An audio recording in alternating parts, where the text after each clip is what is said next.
Hi everyone and welcome to 7 Voices, 1 Mic, the show where we explore the topics that matter most to you, your family, and your future. I'm your host, Jenny, and I'm thrilled to have you join us for our very first episode. Today, we're diving into a subject that's both personal and powerful: family planning. It's more than just a conversation about having kids. It's about building a healthy, happy, and sustainable future for yourself and the people you love. We will discuss what family planning really means, why it's so important, and how you can make informed choices that align with your goals and values. Whether you're just starting to think about it or looking for practical tips, we've got you covered. So grab a cup of coffee, settle in, and let's get started with this vital conversation. Now, to help us dive deeper into today's topic, I'm excited to introduce our guest for today, Miss Marites Reyes and Joyanne Domingo. Okay, so Miss Marites Reyes, so the first question is, where can I get information or where can we get information and services related to family planning? Okay, you can visit clinic, hospital, or community health center, or online resources and local health organization also offer helpful information. Thank you for that information, Ms. Marites Reyes. So next question is, what are the benefits of family planning po for individuals and families? Family planning helps individuals and families by allowing them to decide the number and timing of children. This leads to better health for mothers and children, reduces financial stress, and support education and career goals, and improves overall family well-being. It improves health, reduces stress from unplanned pregnancies, and helps families manage their time and resources effectively.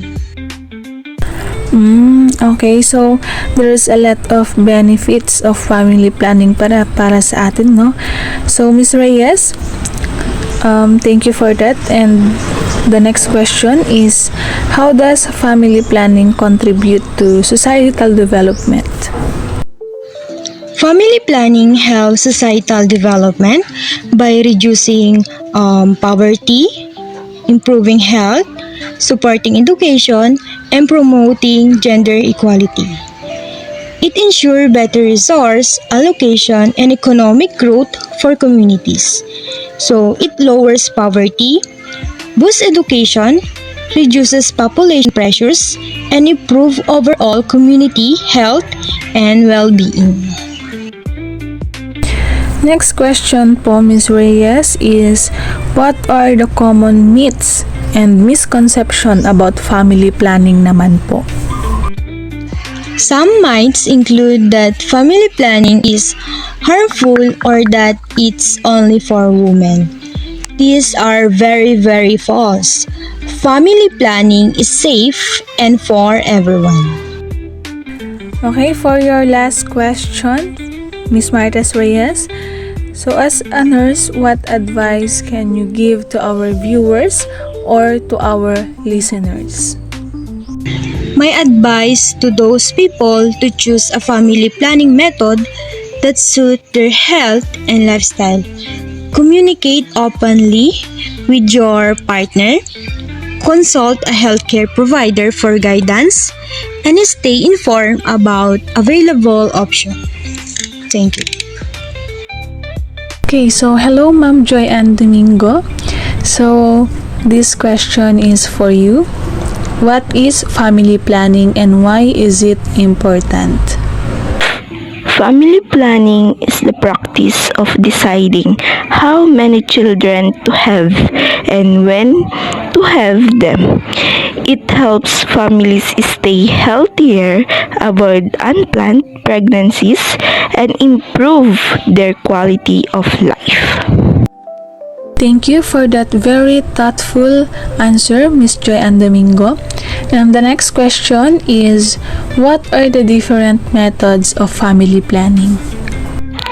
Methods includes condom, birth control pills, implants, injections, sterilization, and natural method like tracking ovulation. Okay, Miss Domingo. So, next question, how effective are different family planning methods? Effectiveness varies. Condoms and pills are highly effective when used correctly, while implants are among the most reliable methods. Thank you for that information, Miss Domingo. The next question is, are there any side effects associated with family planning methods? Some methods may have side effects like mood change, headaches, or irregular periods, but these depend on the person and the method used. Okay, last question for Miss Domingo. So, how can I choose the best family planning method for me, or how can the listener choose the best family planning method for them?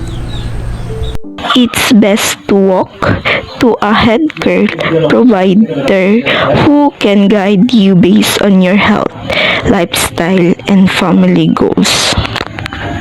Thank you very much, Miss Maritas Reyes and Miss Joyanne Domingo, for that very wonderful sharing and information na shinare nyo po sa bawat isa sa amin, sa akin din po at sa mga tagapakinig. Maraming salamat po, and may the Lord God bless you more. Okay, so that brings us to the end of our very first episode, where we explored the importance of family planning and how it shapes not just families but communities. We hope this conversation sparked new perspective and gave you insights to consider. Always remember, family planning is a personal journey, but it's one that benefits everyone when done with the right information and support. And in our next episode, we're diving into maternal and child health, a topic closely to family planning. We will discuss how properly care during pregnancy and early childhood sets the foundation for a healthier future. Welcome back to 7 Voices, 1 Mic. A while ago, we talked about family planning and its crucial role in shaping healthier families and communities. Today, we're taking the conversation a step further by focusing on maternal and child health. This topic is all about ensuring that mothers and their children receive the care they need from pregnancy to early childhood. Okay, Ms. Garcia, the first question is, when to start taking prenatal vitamins? Magandang umaga po, Ma'am Jenny. Magandang umaga din po sa ating lahat. Maraming salamat po at isa po ako sa inyong inimbitahan ngayong araw na ito upang magbahagi ng maternal child health care. Ma'am, para po sa unang katanungan, ang pag-iinom po ng prenatal vitamins ay dapat is talagang alam mo ng buntis ka or positive na buntis ang isang babae. Dahil ang prenatal na vitamins, lalo na ang folic acid, ay tumutulong sa pag-unlad ng sanggol at maiwasan ang mga epekto sa kapanganakan. Thank you for that wonderful answer, Ms. Erica Garcia. So the next question is, when to start bathing a baby? Ang pagpapaligo ng sanggol is maaari nang paliguhan ang isang sanggol kapag nalaglag na ang tuod ng umbilical cord o kadalasan na 1 hanggang 2 linggo pagkatapos ng kapanganakan ng isang bata. Thank you for that gently reminder for us, Ms. Garcia. And the next question is, when can the baby drink water? Para naman po sa Ikatlong katanungan, kung kailan pwedeng painumin ng tubig ang isang sanggol. So, sa unang 6 na buwan, ang mga sanggol ay dapat namang magkaroon ng gatas ng ina o yung tinatawag nating breastfeed o formula.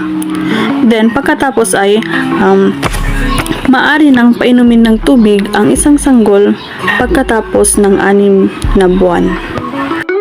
Okay, for the next question for Miss Garcia, what is the best way to burp a baby after breastfeeding?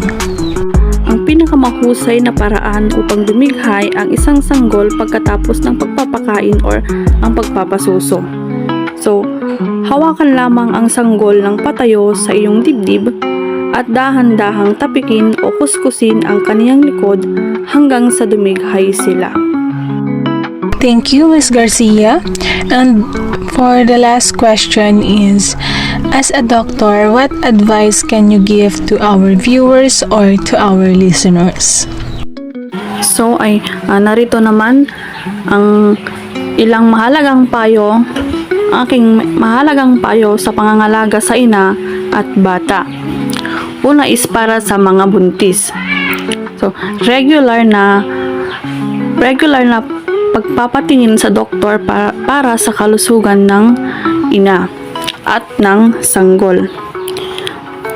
Kumain ng masustansyang pagkain, lalo na ang folic acid, iron at calcium. Ang pag-inom ng tubig at pagpapahinga. Uminom ng sapat na tubig at magpahinga upang maiwasan ang hindi komportableng pakiramdam. Maaari ding mag-ehersisyo ng banayad tulad ng paglalakad kung pinapayagan ng inyong doktor. Para naman po sa mga pagkatapos manganak is magbigay ng gatas mula sa suso para sa pinakamahusay na nutrisyon at kaligtasan ng sanggol. Pangalawa is siguraduhin mabigyan ng tamang bakuna ang inyong mga anak. Pangatlo ay huwag kalimutan ang sariling kalusugan pagkatapos manganak at mag-follow up sa doktor.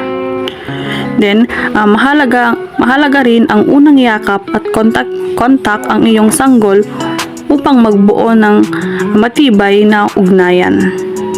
Para naman sa ligtas na pagkakatulog is ilagay ang sanggol sa likod kapag natutulog upang maiwasan ang sudden infant death syndrome. Para naman po sa kalusugan ng mga bata is ang regular check-up. Magsagawa ng regular na pagpapatingin sa doktor upang masubaybayan ang paglaki at kalusugan ng mga bata. At ganun din is dapat is kumain ng tama at mag-ehersisyo at sapat na tulog.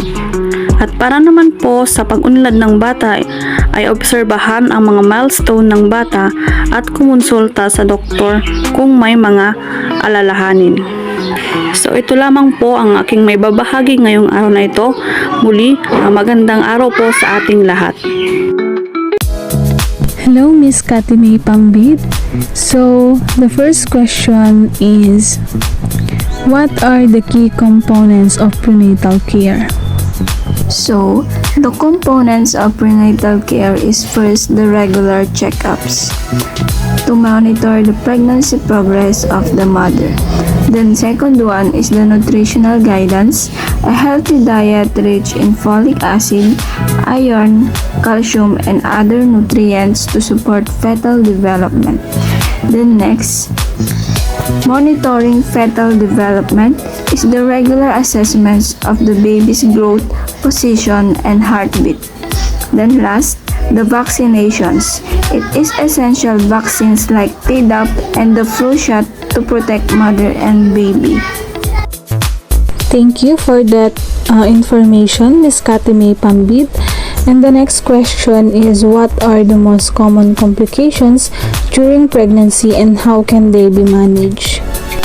The most common complications during pregnancy and their management, first the gestational diabetes. To manage through a controlled diet, regular exercise, and sometimes insulin therapy. Then next, the placenta previa It requires careful monitoring and may involve bed rest or cesarean delivery if necessary. Then last, the preterm labor. It treated with medications to delay labor and steroids to enhance the baby's lung development.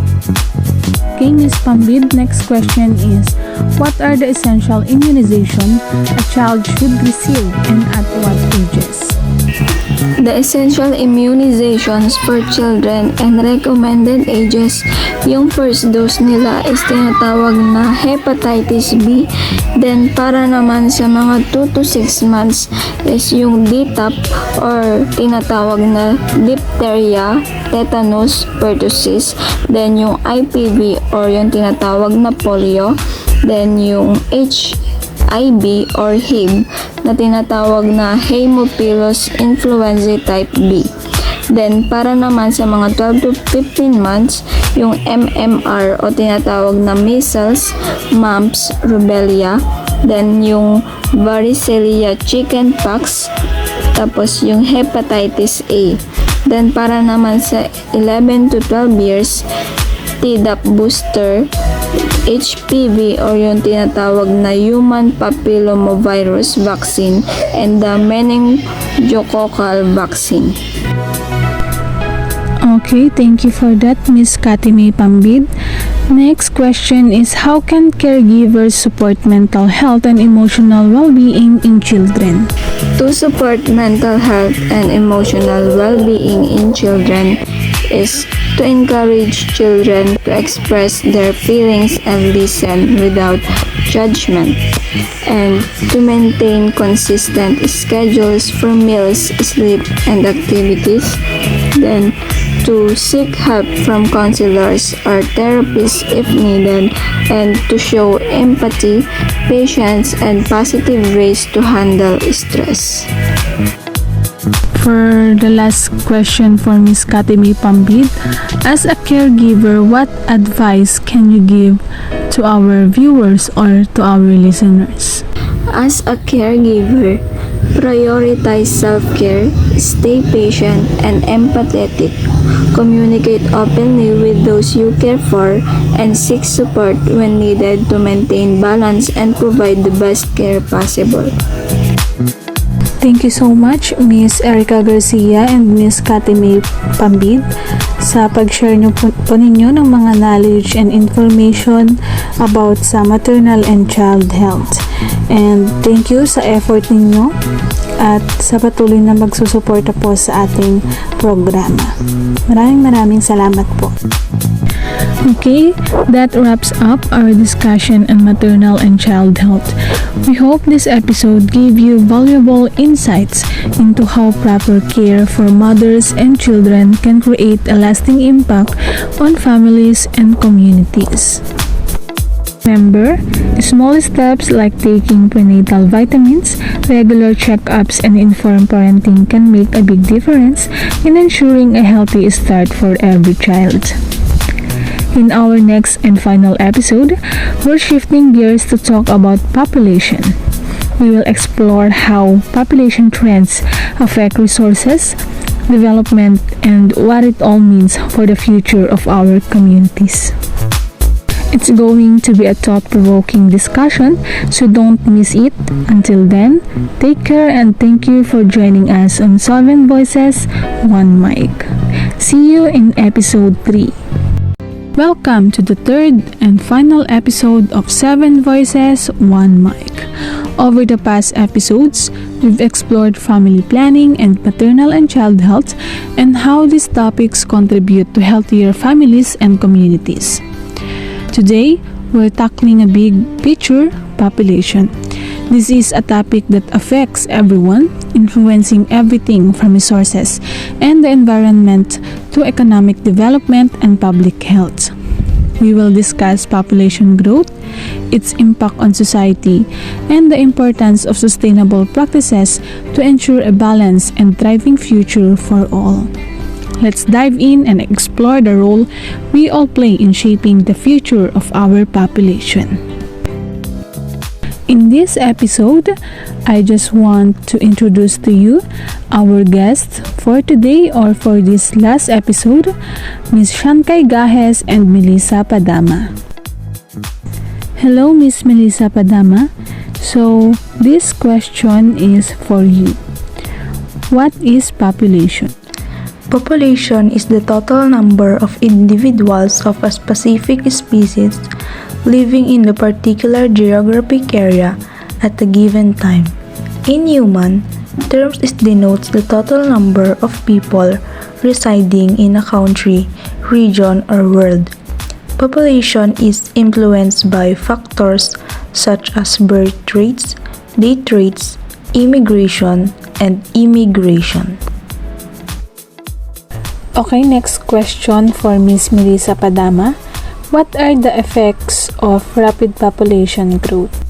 The effects of rapid population growth is, number 1 is resource depletion. Dito ay tumataas ang pangangailangan sa mga likas na yaman tulad ng pagkain, tubig, at enerhiya na nagdudulot ng kakulangan. Number 2 is strain on infrastructure. Labis-labis na paggamit ng mga sistema ng transportasyon, serbisyong pangkalusugan, edukasyon, at pabahay. Number 3 is unemployment and poverty. Mas matinding kompetisyon para sa trabaho at mga oportunidad sa ekonomiya. Thank you for that information, Miss Melissa Padama. And the next question is, how does population affect the economy? Labor force is a growing population. It increases the labor force, potentially driving economic growth if jobs are available. Number 2 is market expansion. Is the larger population creates greater demand for goods and services, stimulating production and innovation.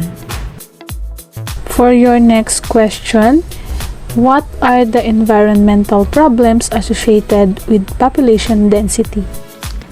These are the environmental problems of population density. Number 1 is pollution. Number 2 is habitat loss. Number 3 is waste management issues. And the last one is climate change. Okay, last question for Miss Melissa Padama. As a survey specialist worker, what advice can you give to our viewer or to our listeners? As a survey specialist, my advice about population is use surveys to understand the needs and trends to different communities.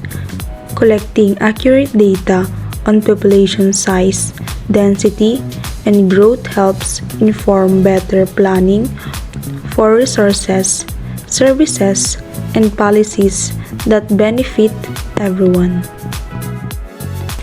Hi, Miss Shankay Gajes. So this question is for you. How have global fertility rates changed over the past few decades, and what are the primary factors driving these changes? Thank you, Ma'am Jenny.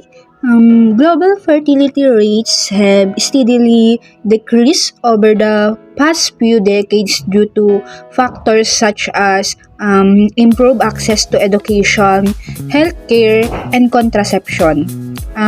Urbanization and changing lifestyles have also led people to prioritize their careers and financial stability, often resulting in smaller family sizes.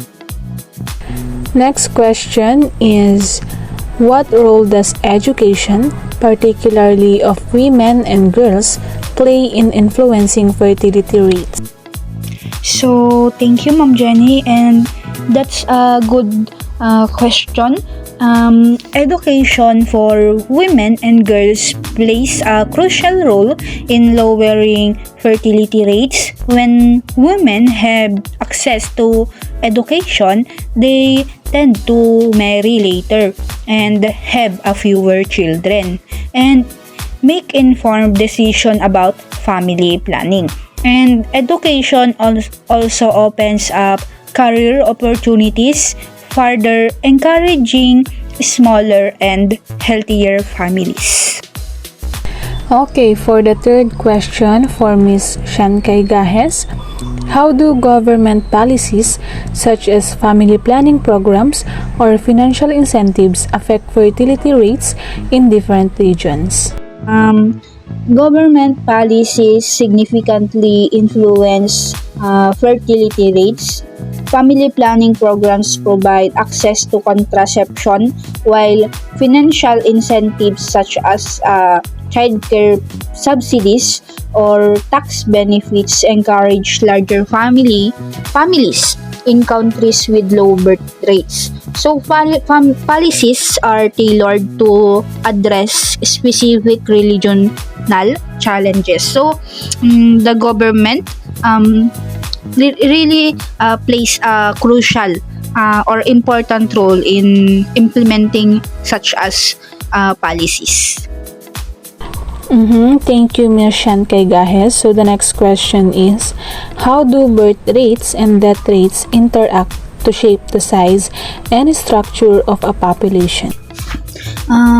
Birth rates and death rates determine the size and structure of population.